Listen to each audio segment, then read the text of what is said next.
Hello and welcome to another edition of the Blue and Gold Gridiron Show, where this week we're super excited to head to SEC country a little bit here as we have the head football coach at Frederick Douglass High School, Nathan McPeek, on the show. Coach has had great success at every one of his stops, including a state championship in 2022 at Frederick Douglass.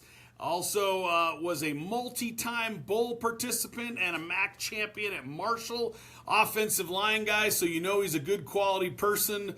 I'm a little biased there, obviously, with linemen, but super excited to learn from him and talk some ball today. But before we get into the topic at hand, just want to take one moment to remind everybody that the Blue and Gold Gridiron Show is brought to you by School Funder. School Funder, the only online fundraising company in America that lets you keep all of the money your team raises. You would never willingly give away 20% of the wins your team earns, so why do coaches all across the country willingly give away 20% of their proceeds? Prevent that by calling School Funder. Contact them at schoolfundr.org and let them know the Blue and Gold Gridiron Show sent you, as it'll help the show. While you're helping the show, please, our viewership has started to grow, so thank you to everybody that's watching. For whatever reason, really difficult to get people to push the subscribe button. It's totally free, costs you absolutely nothing, and the only purpose is we can reach more coaches. Trying to get more information to more coaches. I'm not sure how it is in Kentucky, but I know in our part of the country, the teacher shortage is a very real thing, and the young coaches shortage is a very real thing. So only goal of this show is to help get more information out to people. So you can help us by hitting subscribe on that so we can reach more coaches. The algorithm says, hey, they got more subscribers, spits it out to more people. All right, so Coach, again, thank you so much for joining us today. I really appreciate it. One of my favorite parts of the show, I really enjoy learning from all the great coaches and generous coaches that we've had on. But one of the other things I really like about the show is hearing about everybody's football story and how the games impacted them and kind of where they grew up and all that type of stuff and how football's affected them during their formative years there. So take a little bit of time, Coach, and give us your football story, if you will. Well, first off, I just want to say thank you for having me. Really appreciate it. I enjoyed doing a lot of these really since all the COVID stuff a few years back. I think coaches really discovered a lot of great online resources during that time that maybe we didn't focus on before. And we have a plethora amount of information, including your podcast and what you're doing as well. With all kinds of great coaches sharing great ideas, and we all bounce ideas off each other, and every program's ran differently and what works and doesn't work. But just wanted to say thank you for asking me to come on. Like you said, my name is Nathan McPeek. I'm the head football coach at Frederick Douglass High School. I just finished my 22nd year as a coach and an educator. Obviously, this year's not done yet in the education part, but we just finished up our season a couple weeks ago. But like you said, my football story really begins at a very young age.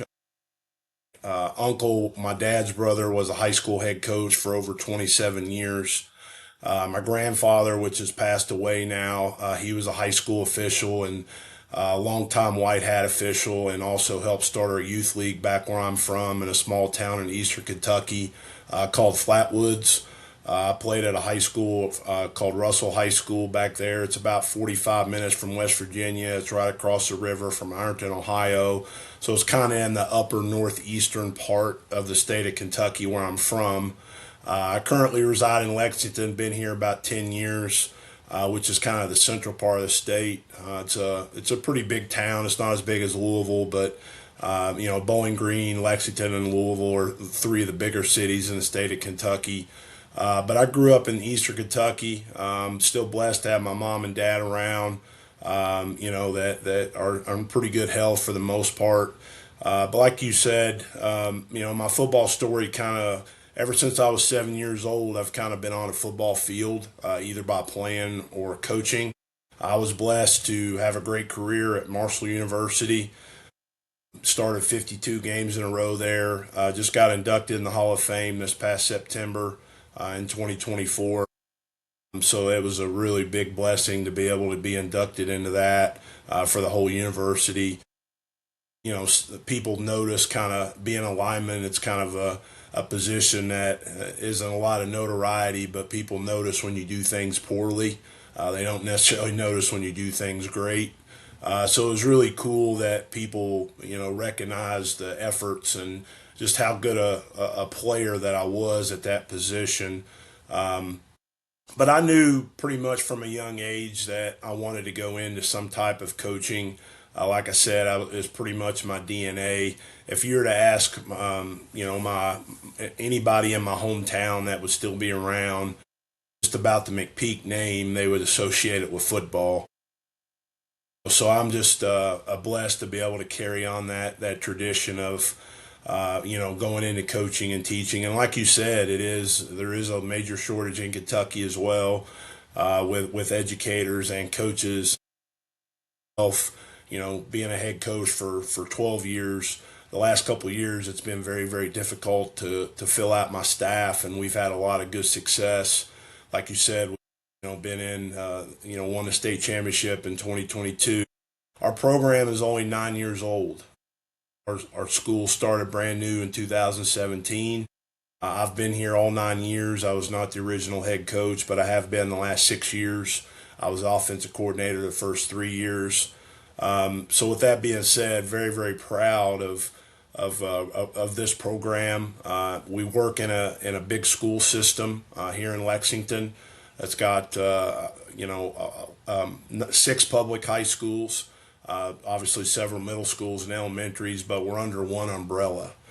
So for us, it was the first state championship in football for any public school in Fayette County since 1981. So there was 41 years difference there of being a football state champion. Obviously, once you do it once, you want to keep doing it again. You know, it's very, very difficult. We play in the highest classification in the state of Kentucky.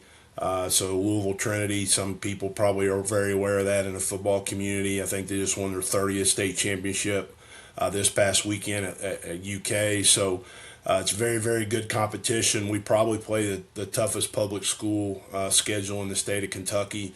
I really believe that. We play the elite of the elite for this state, and sometimes we'll go outside the state if we need to fill out our schedule. So just my story in general is you know, again, a lot of football background in my family. You know, I don't have any children of my own, but I've been married since 2006 to my lovely wife, Sarah.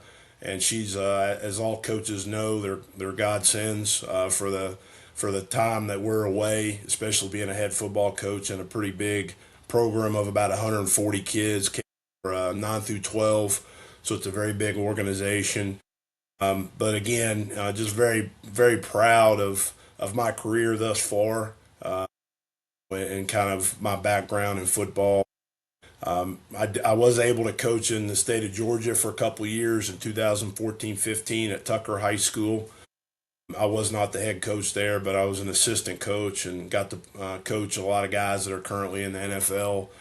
We had really good rosters, and I remember my first year I coached down there. I looked behind my shoulder, and Urban Meyer and Nick Saban are right behind me in my offensive line drills watching one of our prospects. You know, you're talking about the elite of the elite there, so we were blessed to have really good players there. But it ended up being most of my career's been in the state of Kentucky, so I wanted to come back at some point just for retirement purposes in the public sector. And we've been here. We moved back in 2016, and we've been here ever since. But, you know, feel free to ask me any questions you would personally have for me. But, you know, just as far as my football background, it's you know, obviously very, very deep as far as family ties go. I love hearing that, Coach. I similar a little bit. I knew I wanted to be a coach when I was playing for my uncle and watching them get ready for games on the weekends and in the film room. I was like, man, this is awesome. So I love hearing about that stuff. Coach, you talked a little bit about having a tough time, and it is a difficult time to fill out a staff. There's a lot of times A lot of guys maybe really enjoy the aspect of being there on Friday night, but maybe not as much with all the work that goes into it before you get to Friday night. So, you have any tricks of the trade for coaches out there on how you go about filling your staff? I'm to be honest with you, I want to find good quality people. I was blessed this year to hire two former players that played for us the first 2 years at Douglas that are going to be in education. That's the first time, because we don't have a big alumni base, being a school for only 9 years. So the for as far as young guys go, that's kind of my pool of people right now. Guys that kind of played in our program, they know me, they know our expectations. Some schools have 100+ years of history that they can kind of pull from. But I also believe in, you don't want to hire coaches that aren't going to put in the work either. You got to fill out a staff, I agree, but I would rather do it myself and do it right than hire a bad person that isn't going to be on board with everything that you want in your program and all the work that needs to be done. Obviously, I'd love to fill out a whole staff, which I currently have right now, which is great. Obviously guys can come and go depending upon head coaches and coordinator openings and stuff like that. And I encourage everybody on our staff to go do that because I work for people that knew what my goals were as a young coach. So, but as far as tricks and stuff, I think you got to really look at, even if it's a small pool of applicants, kind of what fits into your needs. Obviously, I think former guys that played for you or played in the program will have a little bit more pride if that's something that can work out for you as a head coach. But if you can't, really just looking at, guys that want to do it, kind of looking at their family schedules and all that. For me, I'm only allowed to have 12 coaches on our staff, which is very, very difficult when you have the numbers that we have. And again, I'm blessed that we have those types of numbers in our program. But at the same time, like it is a stress where our district only allows so many paid positions, and they do not allow volunteers in our district. So anybody that coaches with me has to be a paid position. So for us, it's I still coach a position. I actually still coach O-line, which is very, very hard as the head coach, but I make it work. I'm not involved as much defensively. I let our defensive coordinator and our staff do a good job with what needs to be done for us to be successful. I'm not a big micromanager. I never worked for head coaches that really were. So I think as far as hiring those types of people, if the numbers are even low, it's just whatever that puzzle piece fits for you. You obviously, for me, I have to have a good freshman staff, which I'm blessed to have a former player be our freshman head coach. So really, what you can do to, kind of fit that puzzle piece within your program, I think is important, even if the numbers are limited. But 100%, very, very tough. I've noticed a major decline in people interested in coaching the last 3 to 5 years and in education as well. Part of that's pay. Part of it is other things going on in the world, obviously. And, I think a lot of the younger generation doesn't really know what's needed in coaching because they're used to being a player, which is vastly different. Well, Coach, definitely. That's interesting. 12 for the whole staff. I would imagine with 140 kids, you guys 3 levels, 4 levels? We do. We have 3 levels. So we have a freshman, a JV, and a varsity. Now, I will say this past year, we only had 12 seniors, which in comparison, the last few years, we've had 29, 25, 25. So it was a very, very small senior class for us. So we had to play a lot more juniors and sophomores this year. So it was a little bit more difficult to field a JV team. We had to bring up some freshmen. We typically do those on Monday nights. And then our freshman games are typically Thursday nights, or we do some Saturday mornings at 10 a.m., depending upon who our opponent is. We've kind of moved away from those Saturday morning games if we can, just because of the limited amount of staff. And I've never been a come in Saturday guy head coach. Some that works for some other people. I just believe in, 24 hours away. So Saturdays are our off days. They'll have some film things, obviously grades to me off individual positions from our Friday night game. But definitely, it's a challenge, especially for me because, I have to be at all three of those events, and like I said, you have to have a very understanding wife that understands your time commitment to run a program of this size for sure. Question about that, Coach. No question about that. So, like I said, I'm excited to learn some duo from you, Coach. So, I'm going to zip it. I'll ask questions as you go through your presentation, but Yes, sir. I want to turn it over to you now. Yes, sir. Again, really appreciate it. By no means am I an expert by any means, but, you know, definitely want to share some things that I've bounced some ideas off of different people. And, throughout my career, I was kind of a wing T principal guy. I played for an old school Delaware, Tubby Raymond head coach. I was at my high school for 30 plus years, won over 330 games. He's passed away, but was really, really close with him. Was a legend in our area, but he was an old school wing T guy. My uncle, like I said, was a 20 plus year head football coach as well, was a wing T principal guy. So early in my career, I was mainly a wing T type of mentality, depending upon our position. So definitely gap scheme stuff is what kind of my bread and butter was growing up. I was able to at Marshall. I worked for or coached, or excuse me, played in a system that was kind of an inside zone spread system. I played the quarterback Byron Leftwich. That was obviously, he just won a Super Bowl with the Bucks with Tom Brady, and was a longtime player in the NFL with the Jaguars and Steelers. He's now on Deion Sanders' staff out in Colorado, and getting back into coaching after he took a little time off away from the Bucks, but was able to kind of evolve my thinking of offense, even though as a player, with different spread sets and motions and shifts, and like I said, kind of inside zone and zone principles. So I feel like I have enough knowledge playing O-line and just being an O-line background guy of kind of gap scheme stuff and those rules, along with some inside zone rules. And then we've even ran some outside zone stuff. I'm really good friends with Coach Mariball at Miami. Got to know him really throughout his career because he was a coach at Marshall, and then he was at Oregon, and then he's now at Miami with Coach Cristobal. So, and they're both O-line guys. So, really, really respect them and wish them luck in the playoff, simply because I've learned a lot from those guys. So, really, when you look at gap scheme, inside zone and outside zone, duo kind of made sense to me that we went to this last couple of years in our program at Frederick Douglass.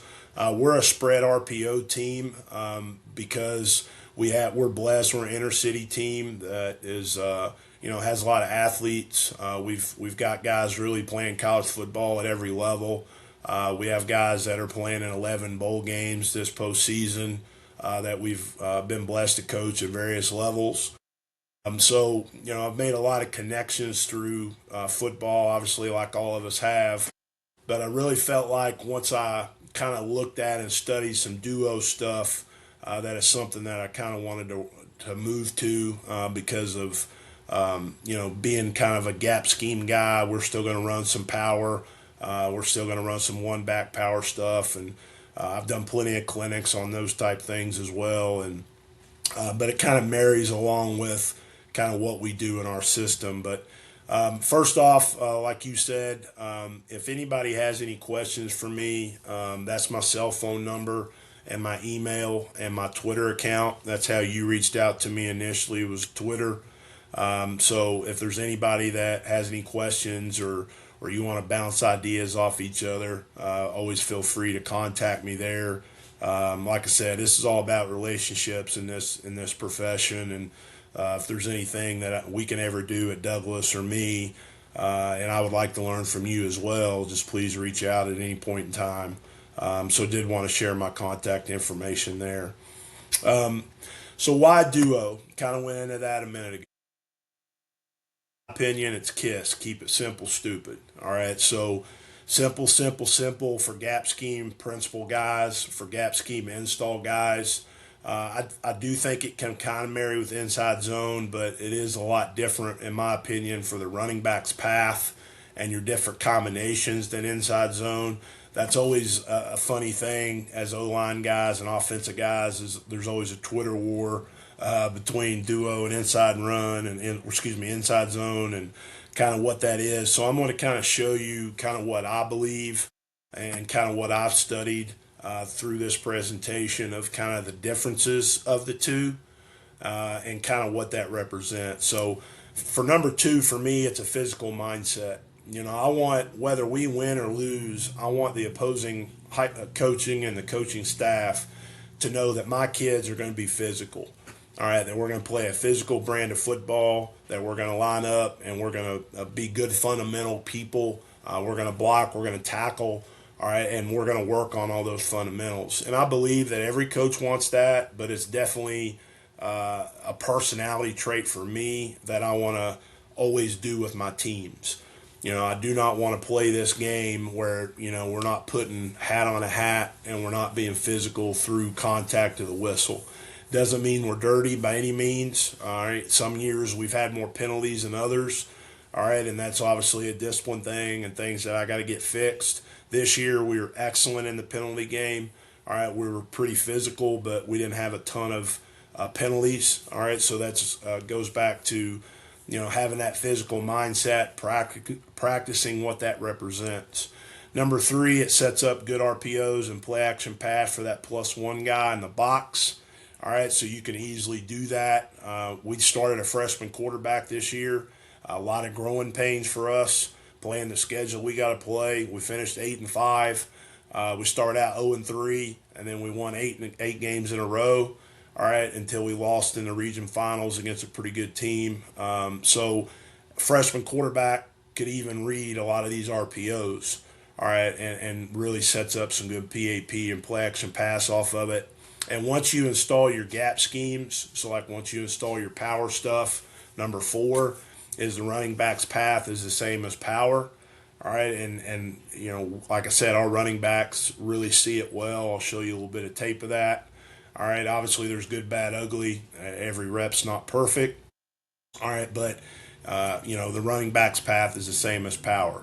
Now, for me, I think you can run it out of 11 personnel. I don't think it's as good as like a 2-back set, a 21, a 12, a 13, all right, depending upon your team and kind of what you do. I think you can install it out of 10 personnel, but I don't think duo was really created for that. I think it was more of an inside zone, 10 personnel stuff. All right, but I'm not saying that you can't do it, but you got to be – I just don't think it's as good. All right, in the last few years that we've ran this play, out of 11 personnel, it's not been as good as it is out of 12, 13, 21 personnel, some 20 personnel where the backside running back is kind of your cut player. All right, so what I'm saying there is you could be very multiple in your formations as you run it as well, and it makes teams play honest in the fits. For me, high blitz, red zone, blitzing situations, all right, everybody that plays us know we're probably going to this play. And I don't really care, all right, because, we're going to double team to certain people, whether you blitz or not, whether you line up, you want to slant, you want to do certain things. That's on me to keep my offensive line square through contact. All right, so I don't care necessarily what you do defensively. I'm going to feel pretty confident in short yardage and in high blitz situations, goal line, red zone, 3rd and short, 4th and short. Then not only can we run a sneak or something, but we can also go to this play and have success on getting that 2 to 4 yards. To me, the negative of the play, it's not a negative, but sometimes you don't maybe get the home run shots that you want. We have had opportunities. I think a lot of that has to do with how good your back is, obviously how good a movement that you get. All right, but for me, we're just trying to get 4 yards on this play. All right, so we're just trying to get, efficient run, 4+ yards, stay ahead of the sticks when we go to this play and try to not to create negative plays, and then we install those RPOs with that plus one run fit guy that we can read, all right, where we're throwing, either a hitch, a fast screen, a glance route, stick, stuff like that, simple RPOs that everybody knows about. So that's kind of why I went to this a few years ago, and it's been a very, very good, efficient run for us at Douglas. All right, so gap scheme wise, O-line's moving one way, running back's moving the other. That's kind of what gap scheme is. All right, and it is kind of like a power with no pull, but for me, I like it for the back, teaching it more so than the lineman. I don't mention necessarily power to the offensive line when we install this, but I do with our running backs. So once we install, we'll install power first. All right, and then we build off of that with our duo scheme where we're kind of teaching the running back. We're going to run one back power to one back. So this play can hit an A, B, C, or D gap depending upon how the defense moves, how our double teams get. All right, where our running back, can hit that thing in that A to D gap depending upon, all right, kind of what we do up front and what defenses do to kind of honor that. All right, so it is kind of gap scheme with kind of a draw timing because, again, the running back is going opposite of the lineman, all right, which is kind of different than an inside zone scheme. All right, for our running back, we're going to use a slide gather technique, and we're going to do that whether he's a sidecar position or a pistol position. All right, so we do both. This year, we're more of a sidecar team. All right, we call it tick, but sidecar where he's to the side of the running back or to the quarterback. And we're going to teach slide gather whether he's a pistol back or if he's a sidecar back. And I think we run enough counter and power back away from that where if defenses want to try to slide the front away from the back like most defenses will set fronts to and their linebacker depths to, I think that's on you as a coach to run a little bit more same side stuff as well in your gap scheme. All right, and also where you can run this duo play to where if they want to do that away or to the back, you have enough weaponry in your playbook, all right, where it's not, giving everything away. Again, we're not perfect at that. We can always grow in that, but I think you have to be conscious of, saving some of that stuff for when you get into the postseason. All right, where you're saving some of that same side RPO stuff, same side back stuff with duo, all right, to where you're teaching that same technique for the running back. The running back is going to try to read the mic, all right, and he's just going to try to sync that mic. Now, that could be the wheel or the mic, depending upon is it a two-backer system, is it a three-backer system. But what we're trying to do is sink that backer away from the offensive line. So we're trying to get that backer to either sink in the A or hang out, in that B gap if they're slanting, if they're a 3-4 team or if they're a 4-down team and they're taking that D tackle or that one technique or shade and slanting him in or out and they're trying to exchange it with the linebacker. We see a lot of that because we run a lot of duo and we run a lot of power. So we'll see multitude of those looks defensively. All right, so for us, we're just trying to get that running back to make sure he's going to that A gap first, and we're getting some type of wiggle out of that running or out of that linebacker. All right, as he's trying to, like I said, slide gather away from that offensive line. So he's trying to sink the mic, draw him in, and be patient. There's not really going to be any hard backside turns or cuts. All right, that's a little bit, to me, different than inside zone where you're maybe reading a nose or you're reading a 3 technique or a 1, where if that guy completely crosses your face, the running back may have to make a violent cut, which some running backs can do that at the high school level. Some aren't very good at that. They're not great jump cutters or, some guys can, some guys can't. Depends on kind of that personnel. But for me, there's not really a whole lot of hard backside turns and cuts with this play. All right, they're running one back power back to one back so it can hit in a multitude of ways. All right, I've had this question pop up too. All right, what happens if the back's pressing at A and he would see maybe front side A and there's an angle there. So if he's running, duo to the right and he's trying to hit the A gap to the right, if he sees some type of crease to the left, can he do that? We don't ever teach it that way at Douglas. I don't teach it that way. But if you have a back with that good of vision and he does make that cut, we're not teaching it ever. But if he makes that cut and he makes a big play or he gets really good yards based upon maybe we mess up a double team or we get beat across our face on the backside or something, I just say good job and we move on. All right, we're just trying to get a positive play. We will not teach it that way, but some backs we've had can see that if it's a oh crap moment and we miss a double team, or like I said, we get whipped at the point of attack. But we are never going to teach it that way. We're always going to teach it where we're running A back to the backside D gap, depending upon which way we're working. So we're always going to work inside to outside, one gap at a time, and that's kind of how we're going to install it that way with our backs. All right, so this is a good chart, all right, that I kind of like to look at for inside zone and duo. All right, and it kind of breaks it up, and there obviously is outliers, but for the most part, when you're watching film, all right, if it's inside zone or duo, do you run it to the tight end, yes or no? All right, are you running it to that Y or to that Y or H? All right, if you're not really running it to that side or whatever, all right, then when you're running it to the tight end or the Y, if that is yes, then I'm looking at, does my center work front side? And is it my backside tackle blocking the D end, or are we big on big? Are we double teaming with the tight end wing?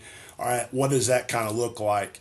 If the center's working front side, it's more than likely inside zone. So if the back and the center are kind of going the same way, it's probably more of an inside zone scheme. Whereas if the center is working away, so that's a no, that's going to be more of a duo scheme, and the back is working opposite of where the center is going. If that backside tackle is blocking the D end big on big, or they're working some type of double team, which is kind of how we install it with that tight end or wing. All right, if they're working that, yes, it's duo, and if they're not, it's probably more of an inside zone, or you're trying to work some type of cut back with the tight end opposite. You're bringing a guy in motion to cut it. You're bringing a guy in motion to insert. All right, or you're bringing some type of other offensive player in there. So like I love to watch the Lions because to me, they're really good at it. Ben Johnson's doing it now with the Bears a lot, where they're always inserting those guys with tight ends and receivers, and then that sets up more play action pass stuff, which we got to get better at Douglas with. All right, so I just think there is a difference in how you're teaching your back, all right, and your lineman on double teams with inside zone. I'm not going to argue with people that want to argue about it. I really don't. I don't want to get into all that. But I do think there is a difference because I've taught both. I do think there's a difference in the way you're teaching your back. All right, I think duo, if you are a gap scheme believer and you're going to run power, I do think duo and the way you're installing it and teaching it marries a little bit more than inside zone. So you're kind of getting the best of both worlds if you're teaching it right, where your linemen, there is no poolers. You're getting double teams across the board, but your back is kind of making you look good from that A to backside D gap with the line back. So for me, this pretty much marries with kind of when I'm watching tape on inside zone and duo out of multiple looks on kind of what that is. All right, so for us, all right, in our system, all right, our duo system, like I said, if we're working to the left against an odd front, all right, so this is out of 11 personnel. Like I said, I don't love it as much out of 11 personnel, but you can run it. All right, I like it out of multiple looks. Like I said, out of 12 or 13, or depending upon what you have in your program. All right, I do feel like you got to have constant communication. So the communication with this play, all right, so our line is moving left and our back is going to the right. So if it's a 3-4 odd defense, for us, I don't know what kind of fronts everybody sees. I think it varies. All right, so like this year, we saw a lot more 4-2-5 teams. The last 3 years, we saw more 3-4 tight 4 teams. All right, it kind of this year, we didn't see as much of that. We saw a little bit more stacked stuff, a little bit more 4-2-5 stuff with multitude of twisting and run game twisting and things defensively. And like I said, we play some really good coaches and some really good teams. So I didn't see as much of this year, but it doesn't mean it can't come back to it. All right, so for me, it starts with that front side tackle, all right, with communication, depending upon, that reduction backer. All right, so for me, most of the time, we're going to try to move out to that with an out call. So we're going to take care of that 4-eye or that 4 technique and overhang with my left tackle, left guard. All right, and that's going to be single. So that starts with communication of the left tackle. If for whatever reason this guy would be displaced on number 2 and they're playing this safety a little bit deeper, which we do see some of that to maybe stop our RPO game, or he's just trying to mess with us, If he is not a huge threat in the run game and this guy's a little bit looser in a 5, we'll give a base call. All right, and that just means that the left guard can now work extra with the center, and we actually gain a hat that way. So it starts communication that way against this defense with the left tackle. So we would give in this particular look, because 9 times out of 10 he's going to split the difference. He could be a blitz threat or a drop threat. All right, depending upon the look, we would give an out call here where those two guys are taking care of that. All right, we call an ace call, which is a double team it's a pretty common term in the O-line world and offensive world. All right, where an ace call is a double team between the center and the guards. All right, so in this particular look, we're working to the left. So our center and our right guard would call an ace, and we're staying completely square. We are not turning. All right, in my grading system, when we call duo, if we turn our shoulders, they're not getting a good score. I don't care if we run the ball for 20 yards, the back made us look good. All right, if you were to ask all the offensive linemen in my O-line room, what's the number one rule that we have to do on this play, they would say square, coach. We got to stay square in our footwork, and we got to make sure we're moving square in case we get twisting and movement, which we see a lot of, right? Everybody's seeing that. So the center and the guard would call an ace here, and we're working to that backer, all right, either the Mike or the Will, all right, and then this backside right guard and tight end, all right, we call a tray block, which that's a tackle and a tight end double team. All right, we would call that to the Mike or to that Will backer that's in the box. All right, our running back is running one back power to the right because our offensive line is going left. So we're going to tell him to keep it in A gap unless we see anybody cross face, all right, or if we get panicked, all right, and we miss a double team, all right, then he can cut it back to B to C to D.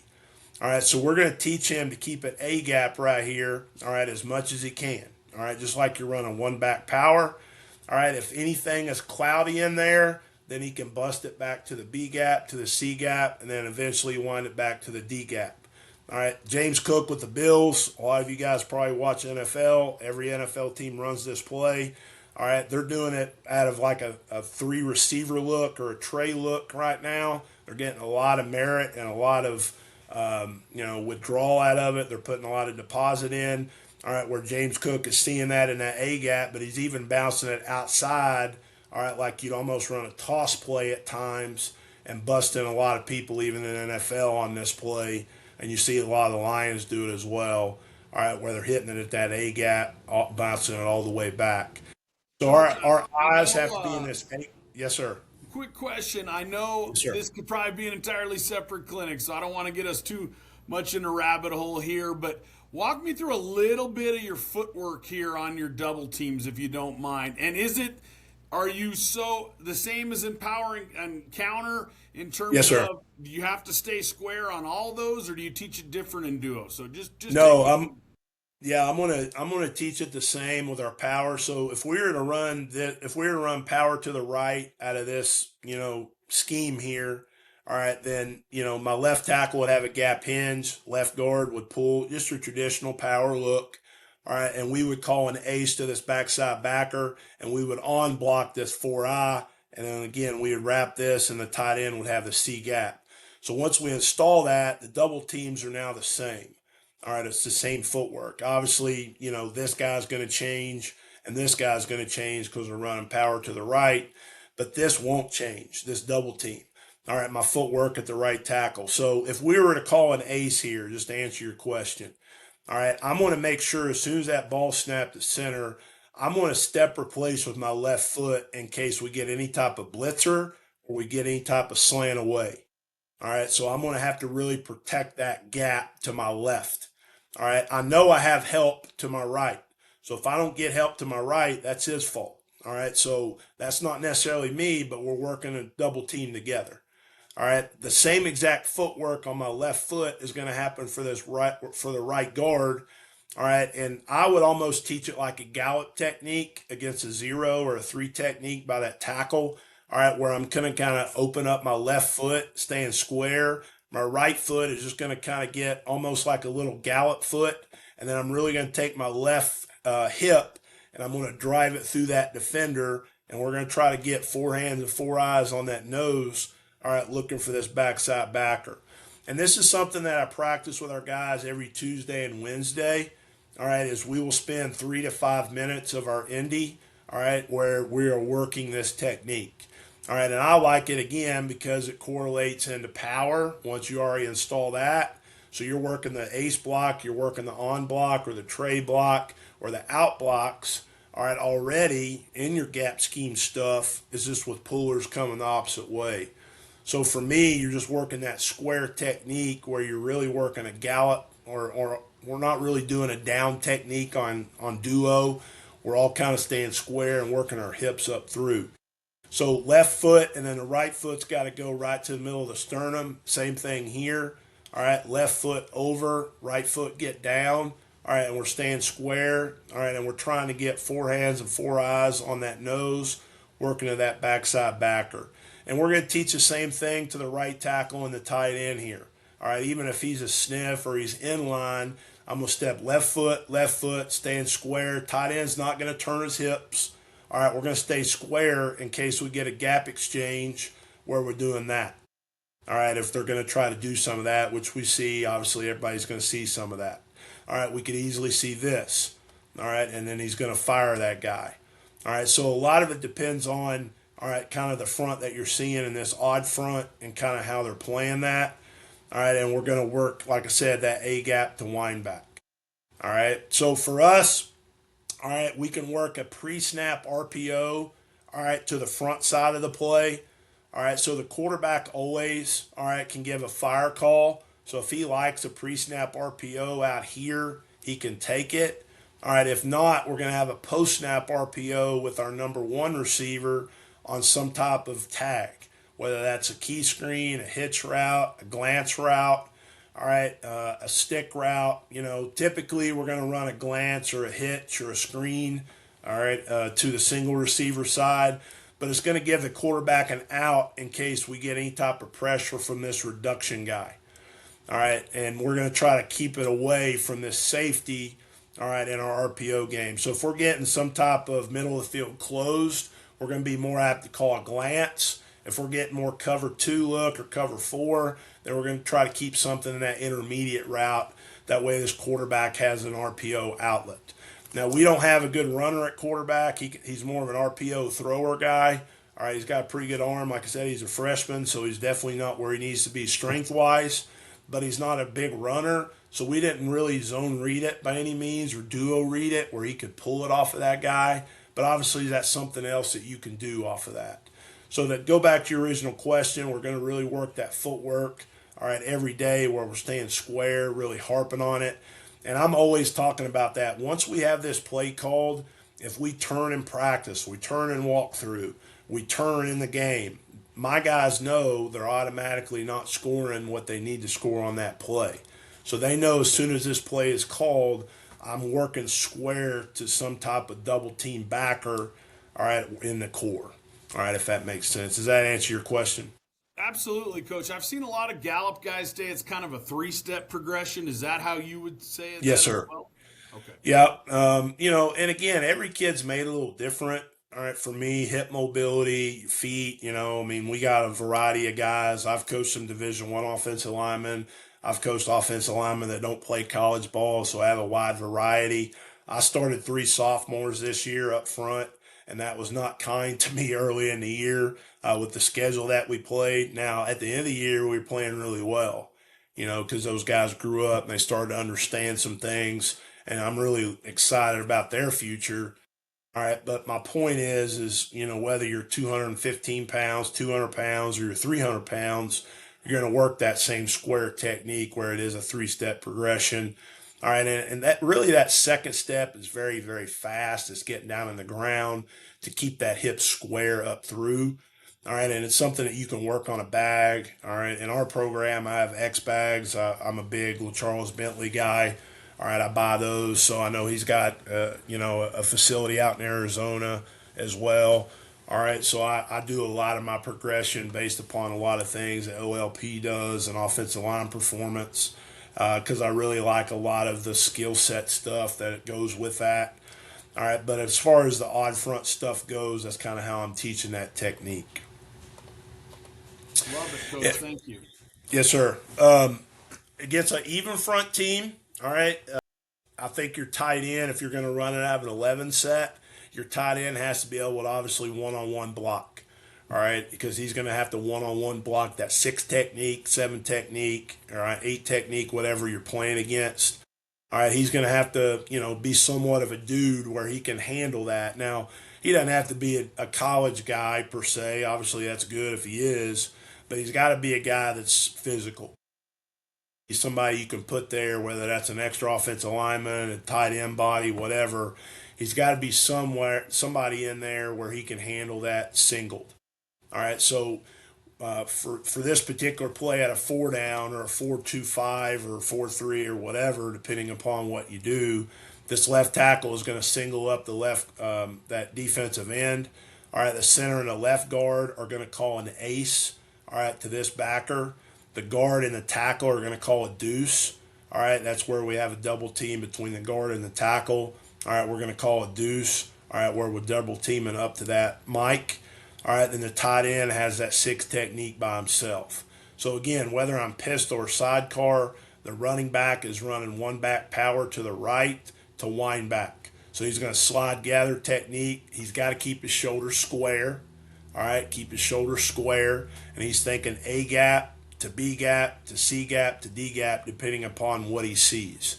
All right, so if we would get a clean double team, all right, and we get both these guys covered up, he's probably hitting it in the A gap. All right, if we don't get these guys covered up, so if we get some type of slant or we miss the double team, he's going to think B to C gap, depending upon what this tight end does. If he would get that end crashed, I'm telling him to stay square. But if for some reason he gets great movement or he gets a wash, all right, then he can cut that all the way back to the D gap. All right, so whether it's a 3 or even front, all right, or an odd front, whether it's a 3 stack or a 3-4, tight 4, whatever, you have built-in rules. So again, it goes back to power, right? So if we were to run power to the right here, whether it's same side or opposite or pistol, the tight end would have the D end. We would double team, all right, the front side 3 technique or 2, but we would go the backside backer like everybody teach. We'd back block the center. We would pull this guy for the front side backer, and we would gap his the left tackle. All right, so these translate the same as far as double teams. So it's not any new teaching, all right, other than obviously you have a gap scheme where you have pullers away. All right, so it's all going to be taught the same way, all right, whether it's at even front or odd front.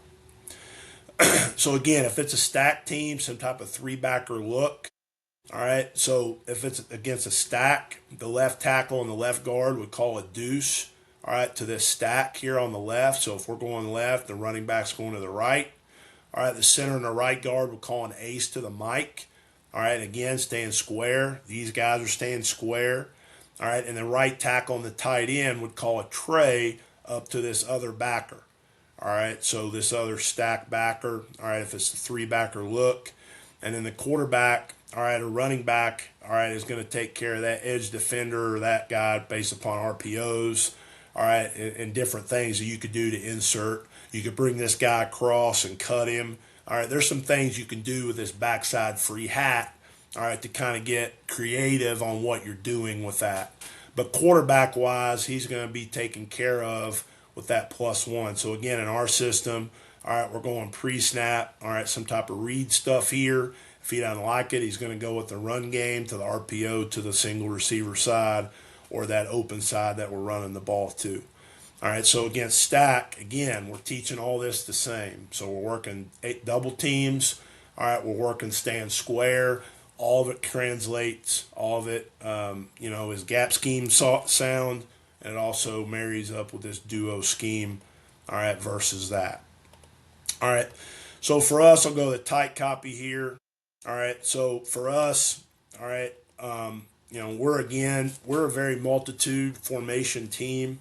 All right, so out of this particular set, we're in a 2 tight end set. We're in a 3-by-1 set. So we have a tight end wing and a single receiver away, and then we have a single receiver to the right.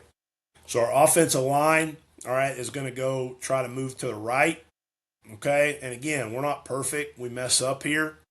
All right. On our double teams. All right. We don't go to the right guys because the backers kind of pull us to the tight end wing side. All right. But what I want you to see, and I'll go back to the wide copy here, is kind of how the RPO system works with us in the duo scheme. All right, so we're running a glance route, even though they're middle of the field closed. We're going to try to keep it skinny through. Our receiver does a really good job, gets press man right here. Quarterback knows, all right, with this guy walked up and plussed out, all right, he's probably throwing this, and he does a really good job of. And again, this is a true freshman quarterback that's 13, 14 years old. All right, and he can process this pretty easily because it's built into our system. All right, so again, we're going to work line to the left or to the right, and running back is opposite. But I do want to kind of show you how that works in our system, all right, to kind of take care of that extra hat. All right, and again, nothing too complicated. A lot of spread RPO teams run this at a multitude of formations, but I just want to make sure you see the wide copy of kind of how that works, all right, with our RPO game. So again, with our tight end wing, we kind of screw this up a little bit because they're kind of plus with the backers. All right, but our line is moving to the right. All right, and our running back is running one back power to the left. All right, and again, we screw up on our double teams, our left tackle and our left guard. All right, don't do a very good job here of double teaming. All right, so what I'd like to see here, all right, is these guys, when we fix it later in the playoffs and in this game, with these backers plus, I would like to see our tight end take the nickel. All right, this guy take the 6, but these guys stay square on the double team and they're working to that backer that's plussed. All right, and these guys double team to that Mike. I don't necessarily care about him per se because I'm taking care of that backside B gap with that tackle. All right, and then the running back again, all right, is running that A gap, all right, to wind back on that play. So again, I wanted to show you clips that we screw it up too. All right, but we're saved here. You know, if we hand this ball off, we're probably not getting much. All right, but we're saved with the RPO game by the quarterback reading the proper extra hat that's fitting up on that tight end wing side to be able to get us some type of efficiency within the play. So again, we'll go this way. All right, so we're going to go kind of the same formation here. All right, we're going to go to the left. All right, you can see the running back does a really good job, all right, on the slide gather. And again, we don't do a very good job. The right tackle here should be staying square, all right, and we should be moving up to the backer that's filling.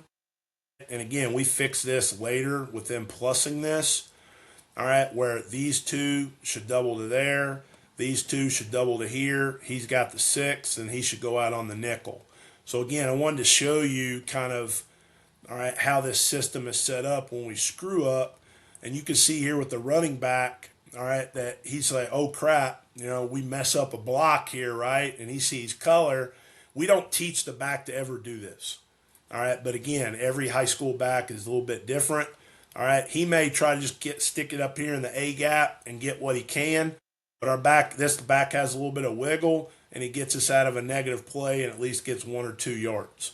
All right, so I want to kind of start with a couple. That's a little bit different than I've seen people do duo. You don't, because I would have thought you would be comboing to the mic, and then a lot of people call it a quad instead of a tray here. You'd have a deuce, an ace, and what some people call a quad. But you're saying you're going to take that deuce out there to the guy filling in that gap. And then, the only reason is, and you're right, that's how we would install it initially out of a normal look. But with us, you know, again, we run this play a lot out of different looks. So this particular team game planned to bump the backers away from that tight end wing, all right, because they were so worried about this play. So for us, yes, all right, we could do it that way. All right, but you can't see it in the picture, but there's also a nickel that's rolled up outside this wing right here. All right, that can be a threat. All right, so for us, depending upon that look, and again, we played this team later in the playoffs, and they kind of gave us a lot of similar looks, and we fixed it, and we're a little bit more successful. All right, but again, if you want to keep it that simple, and that's how you want to block it in your system, 100% with you. All right, for us, with them bumping these backers to that side, I would kind of like to see us kind of do that and communicate that, staying square as much as we can. But, again, great point. You can do it that way. All right, that's fine. You can keep it simple like that to where you are doing this tight end wing, and you may feel like that nickel is not a threat walked up and take care of it. And again, you can do some pre-snap RPOs with it out there as well. All right, but again, you can do it, like I said, a multitude of ways, if that makes sense. Absolutely, Coach. I love hearing differing perspectives on things and definitely specific to the game plan. That's all really good stuff. Yeah, so appreciate that. But again, it just depends on, kind of what you're doing and what you're seeing. All right. So again, we're kind of see slant angle here, all right, by the back. So again, we're kind of working a double team here where our tight end doesn't do a very good job of getting to this backer that's in the backside A. All right, but again, I would like to see us work a little bit more double team the other way. So I'd like to see really here staying square, working up. But again, you could do it like what you're talking about there. All right, you could gall it to there. All right, but again, the center's kind of blocking air if you block it that way, which is fine. He can, work this way, and then we can go to the backside B gap. But again, the quarterback gets us out of it, does a good job of throwing this little glance route for a touchdown and getting us out of a negative play. Coach, the other thing that's really evident as I'm watching your film is you guys are playing some dudes because We are. this is a pretty Yes. dang good football team you're playing. Yeah, You can yeah, see they're that real yeah, quickly. yes, sir. Yeah, yeah. It's we play the best of the best this state has to offer. All right, really good athletes, good football movement. So when you look at, all right, just the overall double teams of it, try to get a clip here where it's kind of good.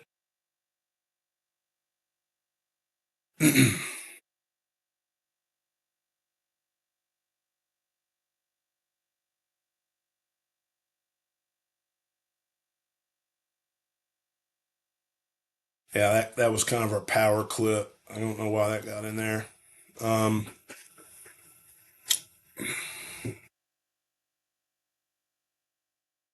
all right, here's a really good one here. Okay, so this guy's obviously walked up. All right, so we're gonna go to the right. All right, these guys are gonna double team to this backer over here. So the running back, all right, we're gonna slide together, and he's gonna go A gap to B to C to wind back. So we do a really good job here. All right, and obviously 63 doesn't do a very good job defensively here, and his coaches would tell him that, right? But we do a really good job of picking this stunt up. All right, and again, staying square, all right, and staying on people. All right, so this is really good job here by our back, seeing it. All right, eyes here. Obviously, that's a big hole. All right, in that A gap. All right, he's going to hit it, and then he makes a safety miss and gets us even more yards. All right, so we're blessed. We had a pretty good running back room. 13 is a pretty good player. He was our backup. Our starter, number 6, is only a junior, so he'll be a Mr. Football candidate in our state next year. He's got a bunch of Group of 4 offers, so he is a good player, a really good football player. But this kid's good too. All right, so we have to really manage our carries. But you can kind of see here, all right, how we're staying square. All right, and we pick up this stunt. All right, and we're working it from that A gap to wind back. So that was a really good job here by the back. All right, in that A gap pressure there.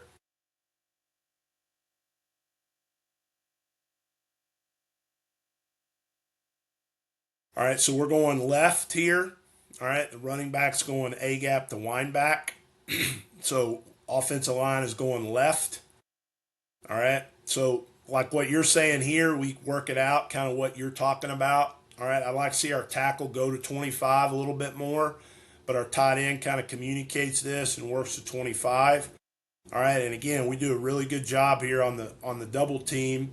All right, and just getting square. So our running back here is going A gap, so he's thinking A gap on the right guard. All right, to wind back here. All right, so we're trying to go left. All right, our right guard kind of steps out instead of getting more of a pure double team. So again, he was a sophomore. He wasn't correct. So I'd like to see him pick replace here with his left foot. He gallops. all right, and we double team that. These guys communicate to 25, which, again, I'd rather see our tackle here. I'd rather see this and them work here. All right, but again, you can block it this way, which is what you were talking about earlier. Not a problem at all. You can keep it even more simple, all right, depending upon the front. This is a really good job by the back going A-gap to wind back, hitting that thing downhill, all right, and making big plays. All right, and that's just as simple as it gets, right? That's just a simple A-gap, all right, teaching him like it's power O, all right, and he's hitting that thing in the A-gap, all right? What I like is it's a really good red zone play. All right, we don't get great movement here. I'd like to see us get our pads down more. But you can see here it's really good against any type of high-pressure teams, all right, any type of goal line plays, all right, where we're trying to get that thing downhill, all right, and working on good double teams. All right, so I'd like to see us get more of a double team here. All right guard wasn't great. Right tackle wasn't great. All right, I'd like to see our left guard, all right, kind of work up here to 25 a little bit more. All right, instead of letting him free. But our back does a good job just hitting that thing in A-gap and obviously scoring the touchdown. All right, so again, it gives you really good angles on the goal line. Here's another clip, all right, of working double teams, all right, up on backers. Again, I like to see us a little bit lower here at right tackle. All right, a little high. We don't gallop properly.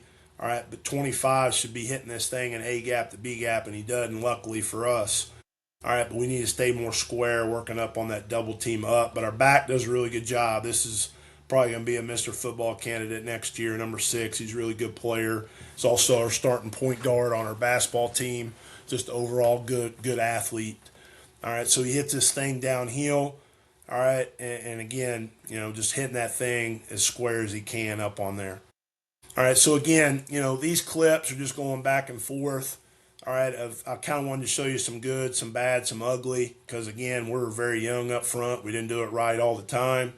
But, again, you see here, all right, we kind of go the wrong backer here, but we do get 25 blocked. All right, you can kind of see here at tight end, we got to get more of technique and not let him cross our face. But you can see the back. He understands the play.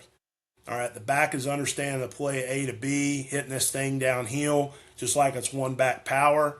All right, we're working left, and the running back is working A-gap, B to C to D. And he's just hitting that thing downhill, being physical. To me, that's a really good run by the running back. We do a good job of getting hat on a hat. Again, tight end can't get whipped that bad by that guy, but he's outweighs him by 60 pounds. All right, we got to stay more square. All right, but again, this is +5, +6, hitting that thing downhill in the A-gap, getting as much pressure as we can. All right, on those double teams. So I wanted to show you this clip here by 13. All right, and this is what we don't teach. So if he sees some type of gap, we're not ever going to teach him this. All right, but if he sees his backside A and it's a back that you have and he sees it and he feels like he can get that 4 yards up through, I'm not going to give him a negative on his grade here. All right, I'd like to see him do this a little bit more, and we don't teach it like this, but again, if he's going to, see it, you got to live with that a little bit of giving them a little bit of freedom as a running back, right? We're not going to teach it that way, but he does see a little bit of daylight here in this backside A, and again, we will not teach it that way, all right, but he does see it and at least gets his 4 yards. So for us, this is an efficient run play, all right? We didn't necessarily go the right way at running back, but we got to live with that occasionally. All right, so I did want to kind of see that on how we're not going to teach it, but if your back sees it, all right, occasionally in practice or in a game, I don't think you necessarily got to rip him. I think you can work with him here if he can hit it, in that A gap, back tied to B gap, if that makes sense. Absolutely, Coach. But, kind of make this my last clip if you don't have any questions. So again, we're working to the left, trying to work a double team. We don't do a very good job here on 50. All right, we got to stay more square on him. All right, but our back does a good job of, reading cloudy and clear, trying to hit it. I don't really like how we're bouncing it. All right, that's not what we want because we end up getting a negative play on it. But it goes back to we don't stay square at left guard. If you're staying square right here and we get some type of pressure with 21, all right, then we should be working up to that guy. So again, we're not blocking it the right way per se. I'd like to see us more of a double here. All right, working it. But again, they slid these 3 backers. They're a 4-3 team. All right, so and they even walked the nickel up out of this look. So it's definitely an 8-man front concept where we're getting a double team. All right, but again, like you're talking about, you could easily call that. You could easily call this, and you're just working a pure double team up to this other backer, and you're turning that out. That's simple as well. All right, or I think you can do more of a single concept if you're worried about a nickel or something. All right, again, where we're kind of bumping that look. All right, so for me, I'm it's a good play, but we got to run more counter away from all this where they're bumping it with this tight end wing. We got to work, pin and pull back to the boundary, which we're pretty good at as well. All right, away from any type of teams that want to plus the backers of that tight end wing side. So let me try to get, So here's a really good one here, all right, where we're kind of working to the right. All right, we get kind of all-out blitz, all-out pressure. So that's why I like this, because we get a hat on a hat. All right, and he cuts this thing in the backside A. All right, so he's going A to B to C to D. He sees all that cloudy up in there. All right, and he's going to hit that on the wind back, and he gets a really, really good run. All right, it's a good physical run there. All right, where we're going to the right, the back's going to the left. So he's going to slide gather. All right, we get all-out pressure, so he's going to slide gather A to B to C to D. So this is really good job by 13 here of seeing it. All right, and we're up to the safety. All right, really good job here by the left tackle and left guard. All right, I don't like how we're, kind of not staying square, but at least we'll get a hat on a hat. Left tackle does an excellent job against this cross dog stunt. He's a pretty good player. All right, does a really good job again. But these are all looks that I'm going to show them in practice. I'm going to have an X bag. I'm going to have a backer. We're going to work scrape exchange. All right, we're going to work all those different looks, all right, up on that, up on the backer there. So, duo, like I said, hopefully that made sense to everybody. All right, kind of what that is and what it represents. All right, and again, it's not anything too complicated. I'm by no means an expert on it. All right, but I do feel like it's a good, efficient run for us in our systems. And then we'll set up when we got to do better at it, we'll set up some play action passes off of it. We'll set up, where we're motion guys. We'll do it out of multiple looks with 2 back and cut guys across and work slip screens with those guys that are cutting back across. There's a lot of things and creativity you can do with the play. But that's kind of the gist of it, of kind of how we install it. I think it marries along with the gap scheme stuff.